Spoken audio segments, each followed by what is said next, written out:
Assalamualaikum warahmatullahi wabarakatuh. Waalaikumsalam warahmatullahi wabarakatuh. Sebelumnya saya berterima kasih kepada Ibu Ami selaku Kepala Sekolah. Nah, sebelum dimulai, marilah kita panjatkan puja dan puji syukur kepada Allah Rabbi yang mana beliau telah melimpahkan rahmat dan taufiknya kepada kita sekalian, sehingga kita dapat berkumpul pada pagi hari ini dalam keadaan sehat walafiat.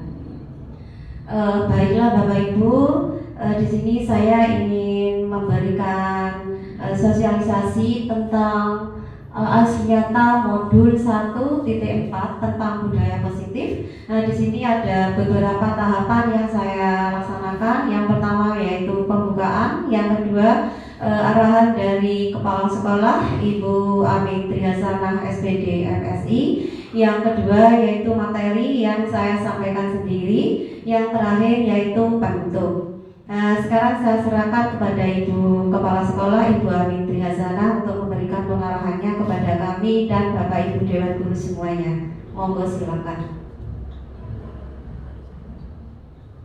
Terima kasih. Assalamualaikum warahmatullahi wabarakatuh.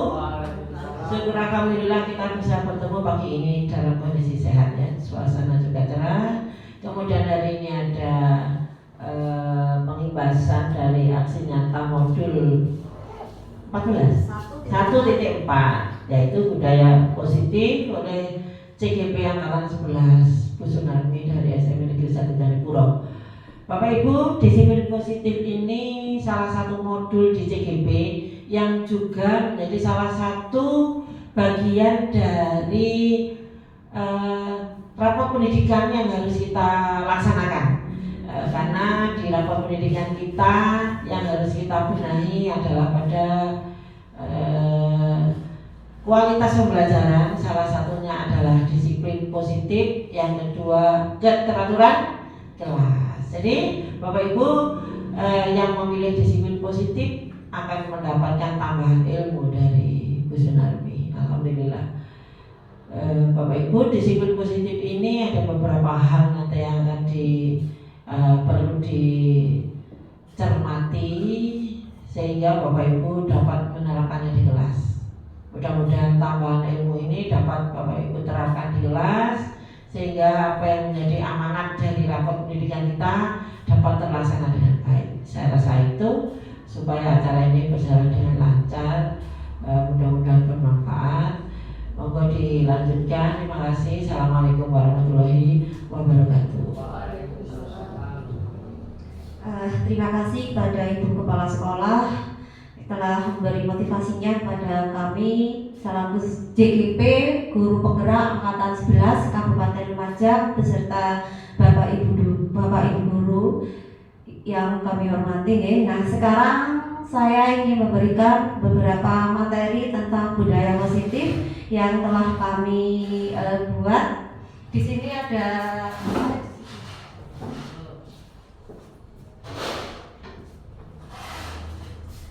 ini adalah aksi nyata modul 1.4 tentang budaya positif. Di sini ada fasilitator saya, Ibu Ika Muntahana. Ini adalah ibu yang membimbing kami selama mengikuti kegiatan DGP mulai dari modul 1.1 sampai sekarang modul 1.4. Ya, yang di tengah itu adalah saya sendiri selaku calon DGP Angkatan 11, dan yang sebelahnya lagi PP saya Bapak Eri Edi Saputra. Beliau adalah dari SMA Jatipuro. Seperti itu. Ini sudah kenal nih sama saya nih, masih calon Bapak Ibu. Semoga dengan adanya guru penggerak ini ilmu yang saya dapat lebih bertambah lagi. Nah, ini adalah yang saya ambil masalah keyakinan kelas dan pengibasan budaya positif di SMP Negeri 1 Jatipuro.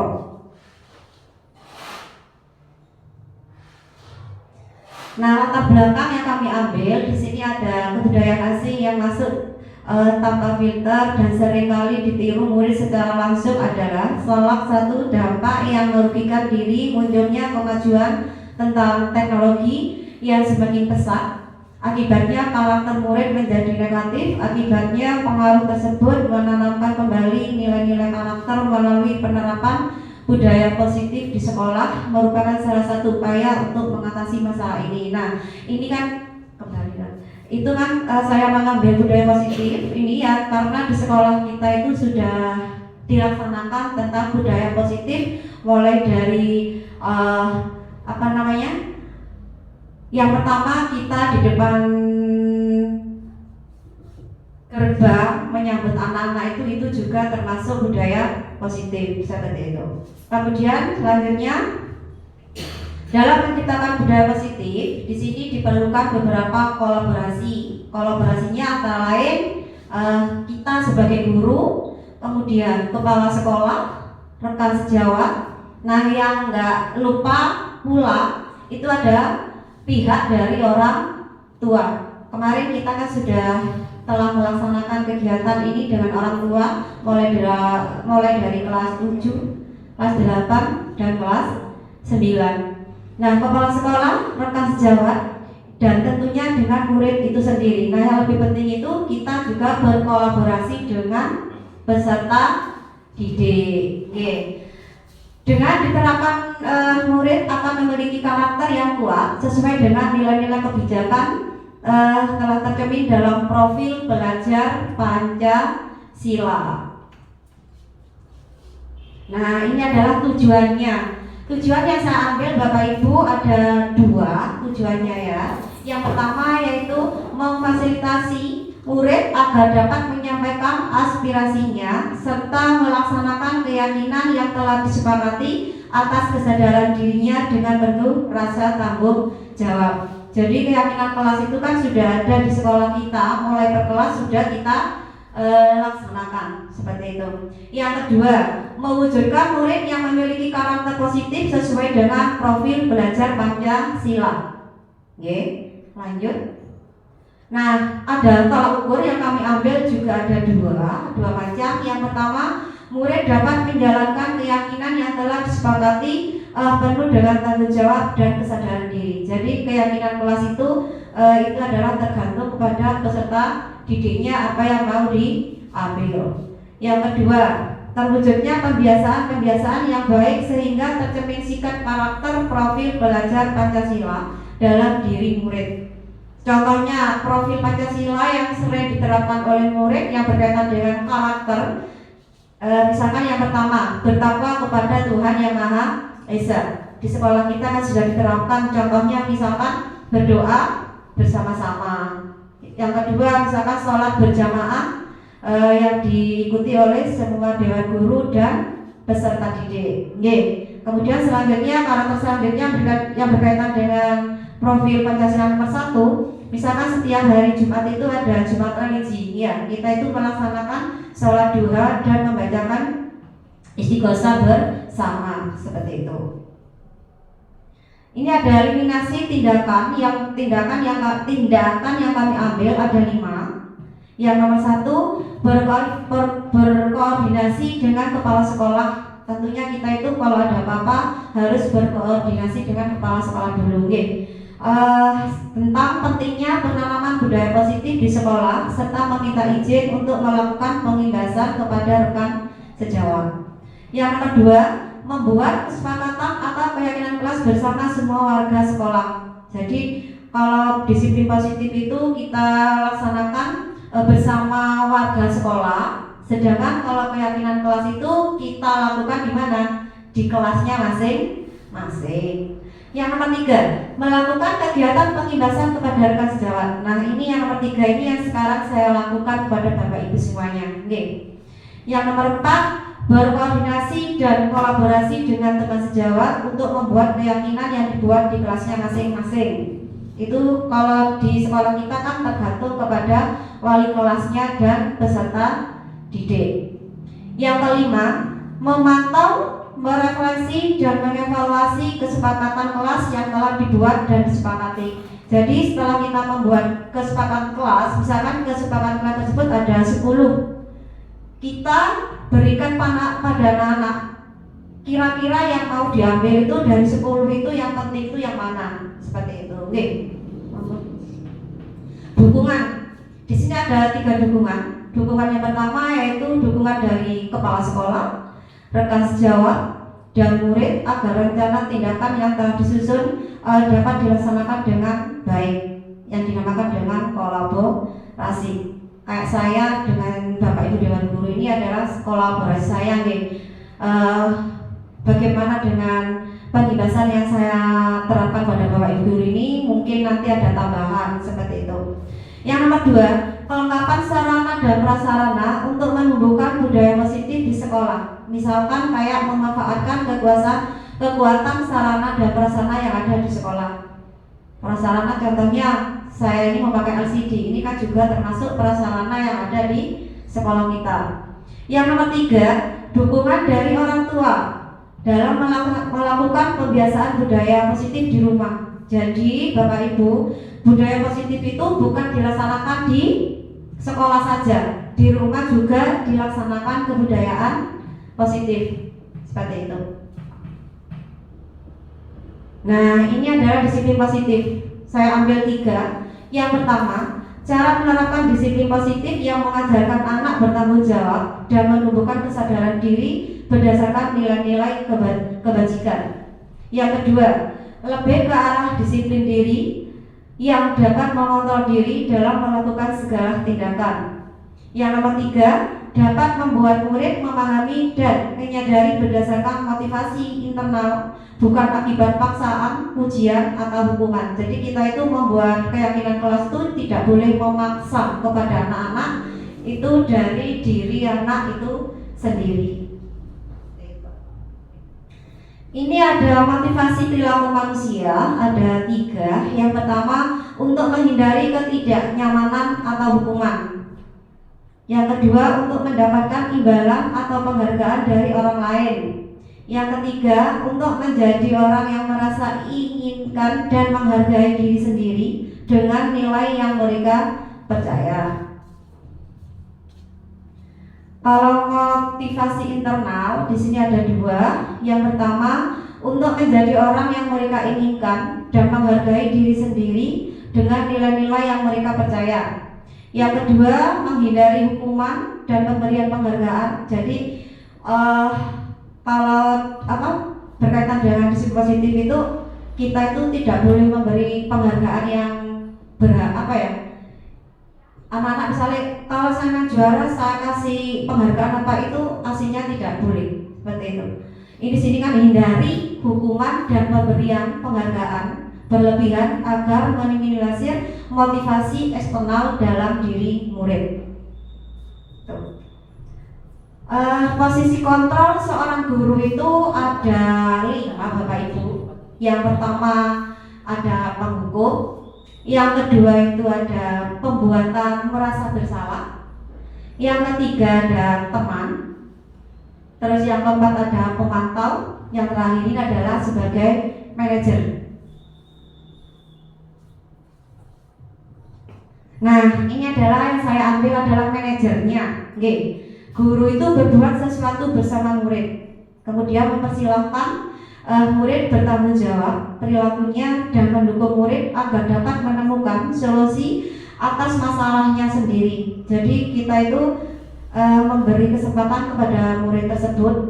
Di sekolah kita ini kan ada saja masalah pada siswanya nih. Jadi kita itu harus kenapa anak tersebut kok bisa seperti ini. Jadi kita itu memberi solusinya.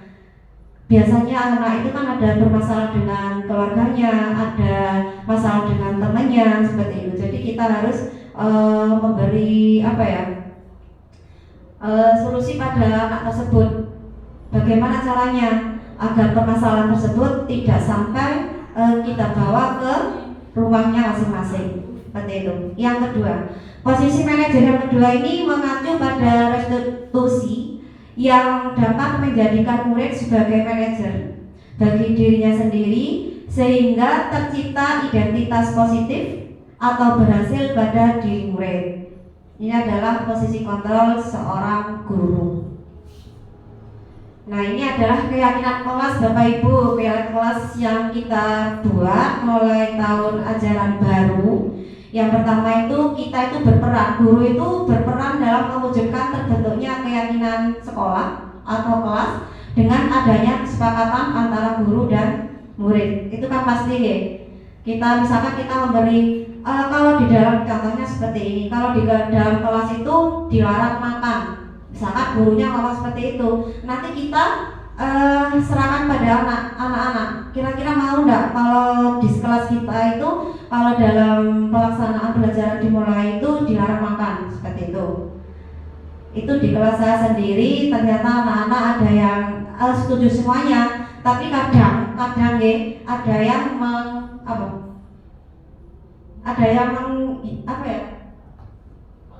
ada yang melanggarnya. Kalau melanggar itu kesepakatannya misalkan dengan cara anak tersebut diberi suruh menyapu di kelasnya, itu kan itu termasuk konsekuensinya buat tersebut, itu bukan hukuman, buat konsekuensi biar anak tersebut tidak mengulangi perbuatan itu lagi, seperti itu. Yang kedua, keyakinan sekolah atau kelas itu berupa pernyataan universal yang mudah diingat, dipahami, dan harus diterapkan dalam lingkungan sekolah. Tuh. Ada lagi di sini ada segitiga restitusi dalam menyelesaikan permasalahan. Guru yang berperan sebagai manajer menggunakan segitiga restitusi dalam menyelesaikan masalah melalui ada 3 tahapan. Yang pertama itu menstabilisasi identitas, yang kedua ada validasi tindakan yang salah dan menanyakan tentang keyakinan. Jadi kita itu juga keyakinan yang bisa kita ambil, yang benar-benar kita ambil di dalam kelas itu keyakinan tentang apa. Nah, ini ada beberapa pertanyaan dari saya Bapak Ibu.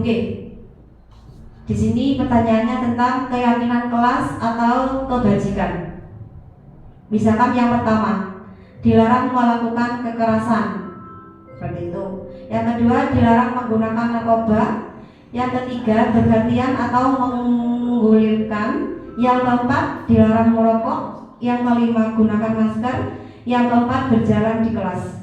Ini adalah pertanyaan yang saya ambil dari kegiatan disiplin positif pada pagi hari ini. Nah, ini adalah keyakinan kelas atau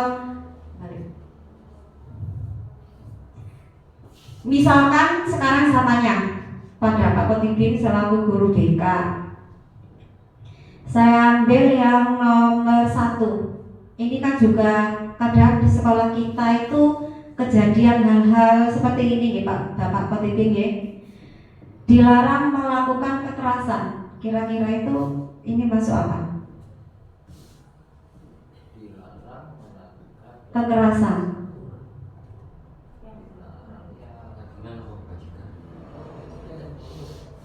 Keyakinan atau kebajikan itu kan ya? Iya. Ya keyakinan. Larangan ini kan kemudian. Ya, dilarang. Larang. Oke. Nah, ini jawabannya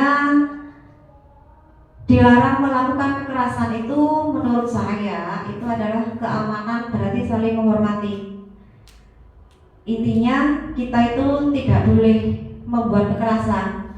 Kita itu harus saling menghormati antara teman yang satu dengan teman yang lainnya. Kemudian yang kedua itu dilarang menggunakan narkoba. Kalau kita itu melarang anak tidak menggunakan narkoba itu intinya kan berkaitan dengan kesehatan anak tersebut. Yang ketiga, bergantian atau menunggu giliran, maaf. Itu berarti menghormati orang lain dan berempati. Yang nomor 4, dilarang merokok. Merokok ini hampir sama dengan narkoba, berarti berkaitan dengan kesehatan. Menghormati orang lain itu kalau merokok itu kan biasanya ada asapnya. Kadang kalau orang perempuan misalkan lagi hamil itu kan takut berkaitan dengan jaringnya seperti itu ya. Intinya harus kalau merokok itu berarti harus menjauh dari orang lain kayak gitu. Yang nomor 5, gunakan masker. Sama ini, kalau gunakan masker itu intinya berkaitan dengan kesehatan dan keamanan bagi kita sendiri. Apalagi misalkan kita sakit flu, kita pakai masker. Kenapa? Biar tidak tertular kepada orang lain. Yang keenam, berjalan di kelas. Berjalan di kelas itu misalkan dalam pembelajaran dimulai, biasanya anak-anak itu kan lari-lari ya. Nah ini saya ambil, kenapa tidak boleh? Karena termasuk keamanan dan keselamatan. Contohnya kalau lari-lari nanti jatuh, nah itu juga terpengaruh kepada keluarganya ya, seperti itu. Nah ini lagi. Ini ada, kalau yang ini jawabannya antara hukuman atau konsekuensi. Jadi milih salah satu Bapak Ibu. Jawabannya di sini ada, saya membuat 13 pertanyaan tentang hukuman dan konsekuensi. Misalkan yang pertama, membersihkan WC sekolah karena mematahkan pensil kawannya. Pak Ijal kira-kira apa ya Pak Ijal? Masuk hukuman atau konsekuensi? Hukuman. Oke. Saya tahan dulu jawabannya ya. Hukuman. Yang kedua, Pak Kotibin lari mengelilingi lapangan basket 2 kali karena terlambat 10 menit untuk pelajaran BJOK. Ini masuk hukuman atau konsekuensi? Hukuman. Oke. Sekarang coba Mbak Dewi, kira-kira nomor 3 itu terlambat hadir di pelajaran dalam 15 menit dan meminta untuk tinggal 15 menit sesudah ketinggalan pelajaran. Masuk apa Mbak Dewi? Konsekuensi. Oke. Yang nomor 4, Bu Yula sekarang. Duduk di bangku di pinggir lapangan pada jam istirahat. Tidak diizinkan bermain oleh gurunya. Kira-kira masuk apa Bu Yula? Konsekuensi. Oh iya. Oke. Nomor 5, Pak Amin sekarang. Kehilangan 10 menit jam istirahat untuk menggerakkan tugas karena terlambat datang. Masuk apa Bapak?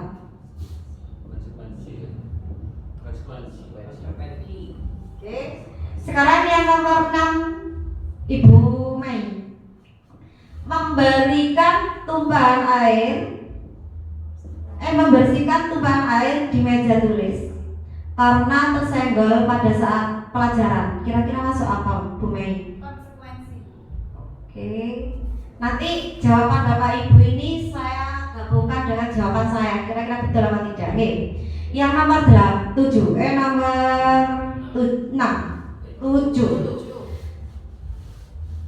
Bapak Rijal lagi.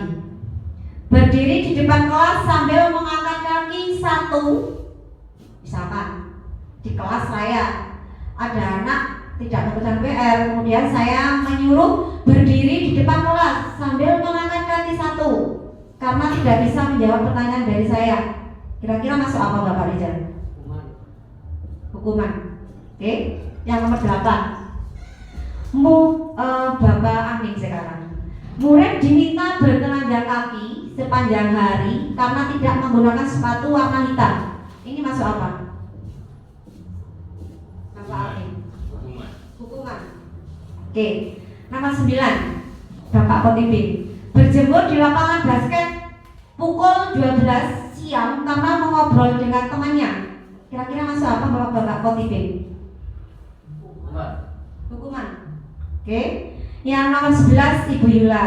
Nah, di sini pertanyaannya, murid diminta push up 15 kali karena tidak menggunakan masker di sekolah. Kira-kira masuk apa Bu Yula? Hukuman. Oke.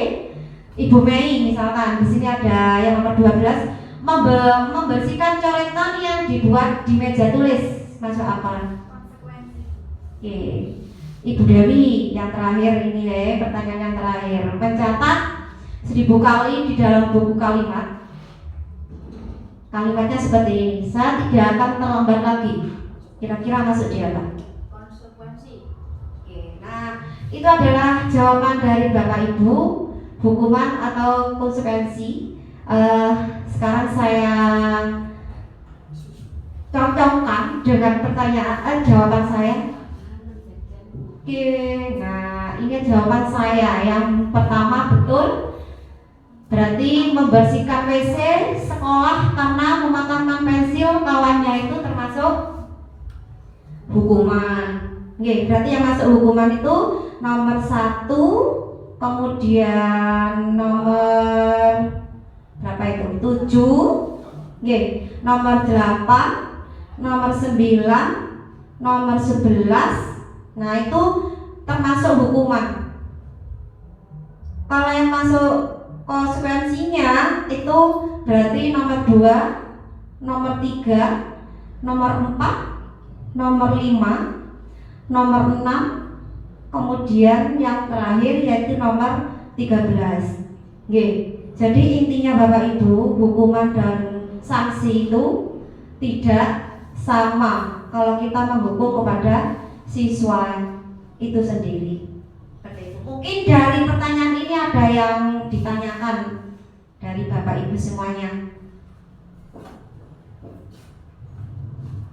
Mungkin ada tambahan lagi dari guru BK-nya mungkin. Jawaban saya salah tadi. Yang mana? Nomor 2. Bapak jawabnya apa hukumannya? Ayo sekarang kita bahas lagi. Saya nomor 2 itu juga cenderung ke hukuman. Yang nomor 2. Nah, ya coba kita bahas nih. Lari mengelilingi lapangan basket 2 kali karena terlambat 10 menit untuk pelajaran PJOK. Berarti masuk hukuman. Apakah karena pelajaran PJOK? Kalau menurut saya lihat dulu, mungkin di PJOK sudah dibuat keyakinan. Ayo yang terlambat nanti lari 2 kali loh ya, berarti bukan hukuman itu. Jadi lihat dulu.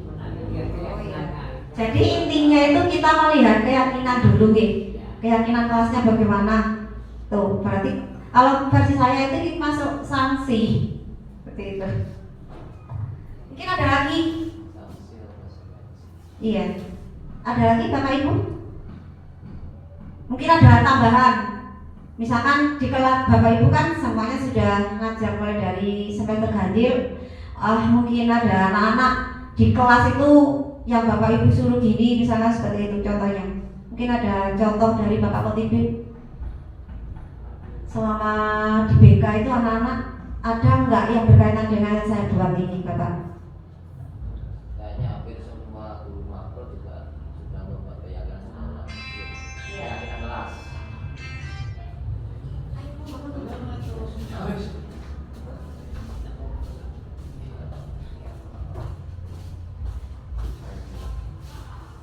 Ya, terima kasih untuk Bu Darmi memberi kesempatan pada saya. Jadi untuk hukuman dan konsekuensi yaitu tadi mungkin kita semua Bapak Ibu guru mungkin sudah membuat yang namanya keyakinan kelas, karena ini berguna sekali untuk kelasnya masing-masing.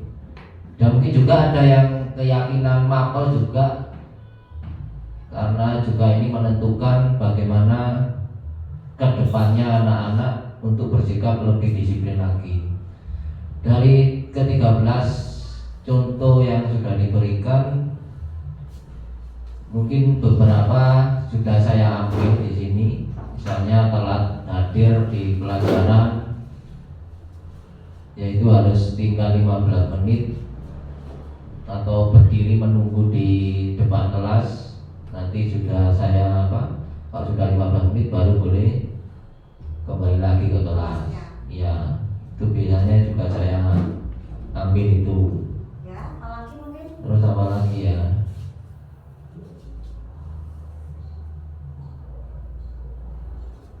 Ya itu tadi, kalau misalnya itu juga ada menggantikan kertas, ini biasanya menggantikan sesuatu yang biasanya dirusak lalu diganti dengan yang baru sesuai yang dirusak itu tadi. Mungkin itu Mbak Gunarni salah satu contoh yang biasanya saya pakai baik itu di kelas maupun di BK. Terima kasih. Assalamualaikum warahmatullahi wabarakatuh.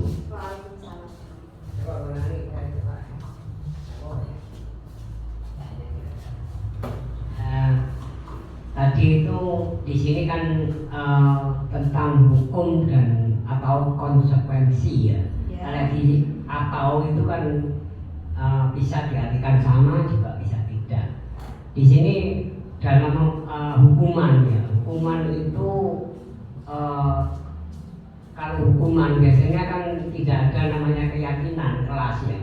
Kan biasanya misalnya pegel ya, arah itu dengan kamu bisa apa atau kamu nyapu-nyapu, itu mungkin menurut saya ya.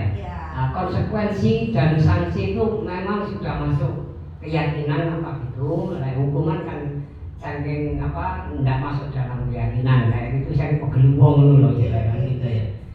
Itu ya. Jadi di sini memang harus kita pilah memang antara hukuman dan sanksi itu diperjelas artinya itu ya.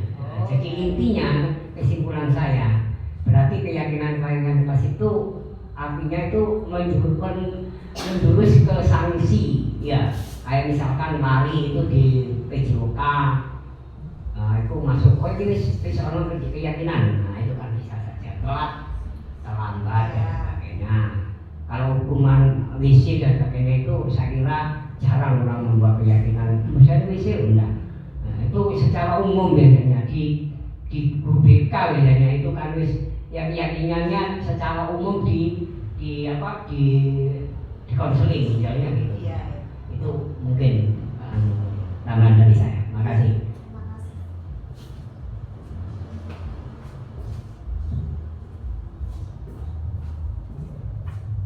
Oke, terima kasih atas motivasinya buat saya. Ini ada tambahan dari Bapak Kotibin dan Bapak Rijal. Nanti saya terapkan di kelas juga. Mungkin dari Bu yang lain ada tambahan lagi? Bu Yula mungkin ada tambahan? Sebelum saya lanjutkan ke selanjutnya. Bu Mei, Bapak Amin, Ibu Dewi, sudah cukup. Oke.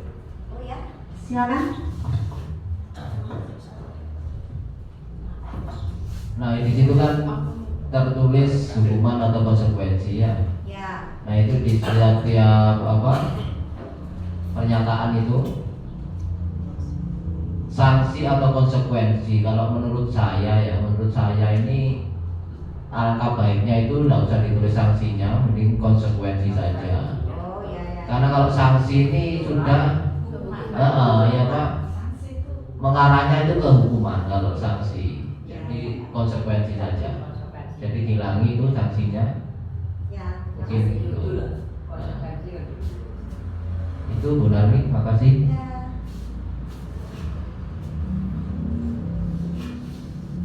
Oke, terima kasih.